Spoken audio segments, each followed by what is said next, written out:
फरमाते हैं कि मैं ना मजदूर लेने गया, बगदाद के चौक में मजदूर बैठे होते थे, तो मेरी उन मजदूरों में से ना एक नौजवान बच्चे पे नजर पड़ी। बड़ा कमजोर सा वजूद था, लेकिन चेहरे पर इबादत का निशान था। माथा बताता था कि नमाज का बड़ा ख्याल रखता है। मैं उसके करीब गया।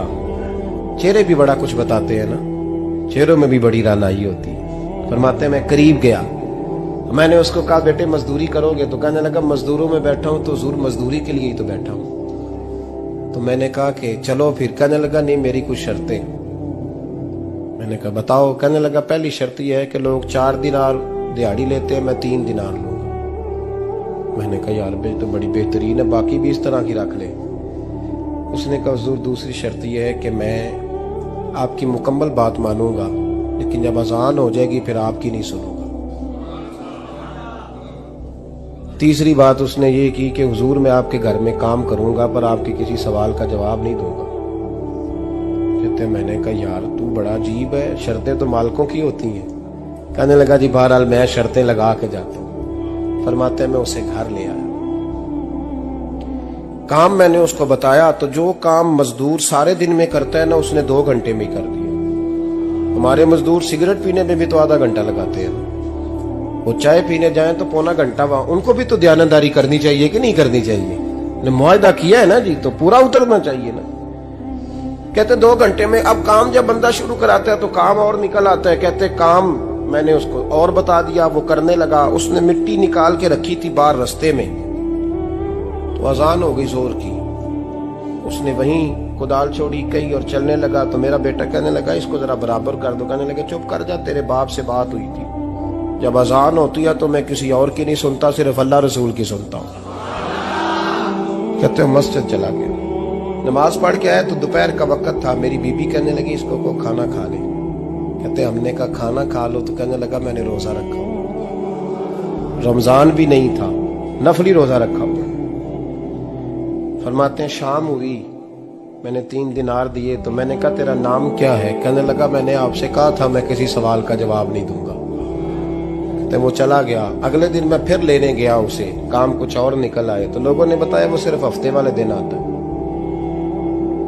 मैंने कहा क्यों? कहने लगे जी वो कहता है मेरा हफ्ते का खर्चा 3 दिनार है, जब 3 दिनार कमा लेता हूं तो बाकी सारा टाइम अल्लाह रसूल की जिक्र में गुजार दिया करता हूं।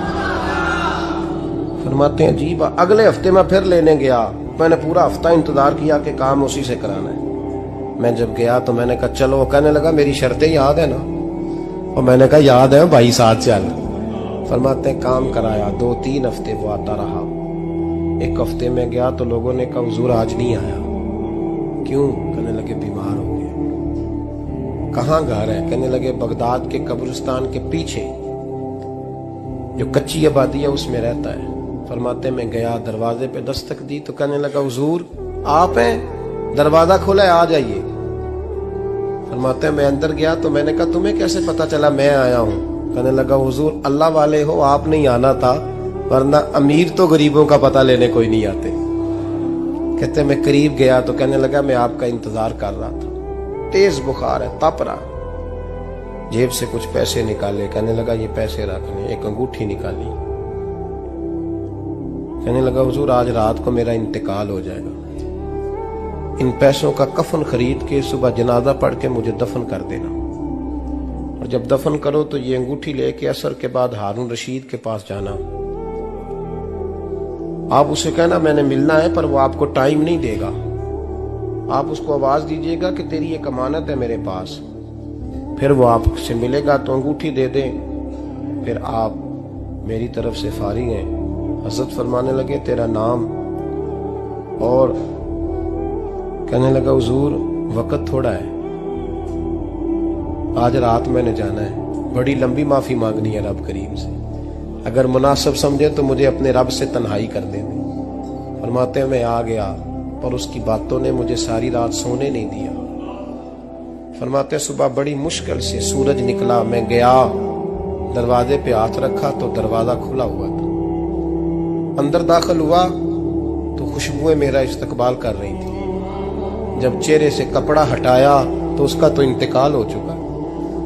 इंतकाल हो चुका है, ऐसे है जैसे किसी का दीदार करके सोया। कहते मैं तो 2 आदमी ले गया था जनाजे पे, पर पता नहीं दुनिया किधर किधर से आई, कहां कहां से। अखां जदों मीटियां जमाना मैनू रोवेगा, अपना ते अपना बेगाना मैनू रोवेगा। फरमाते हैं मैं तो 2 बंदे ले गया था, पर पता नहीं मखलूक कहां कहां से आई। जनाजा पड़ा, दफन किया।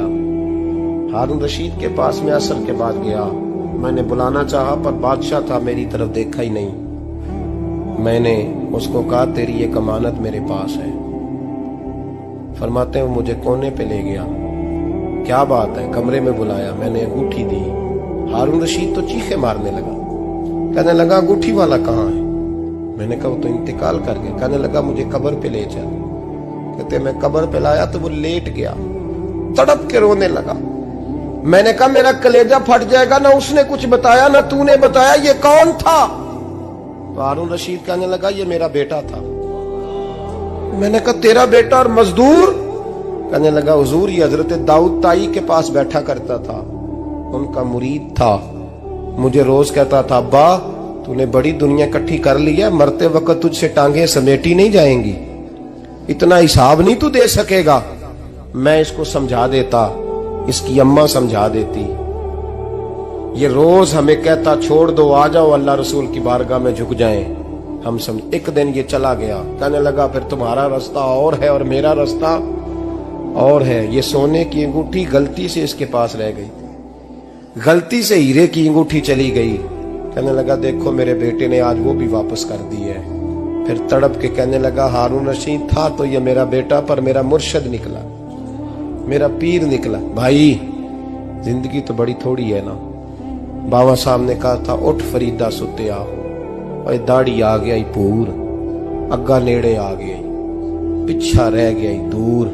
उठ फरीदा सुते आ, खलकत वेखन जा, मते कोई मिल जाई बख्शिया ते तू ही बख्शिया जा।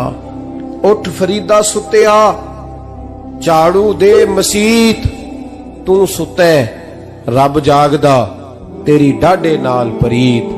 मेरा रब हमें भी अपनी बारगाह में कबूल फरमा।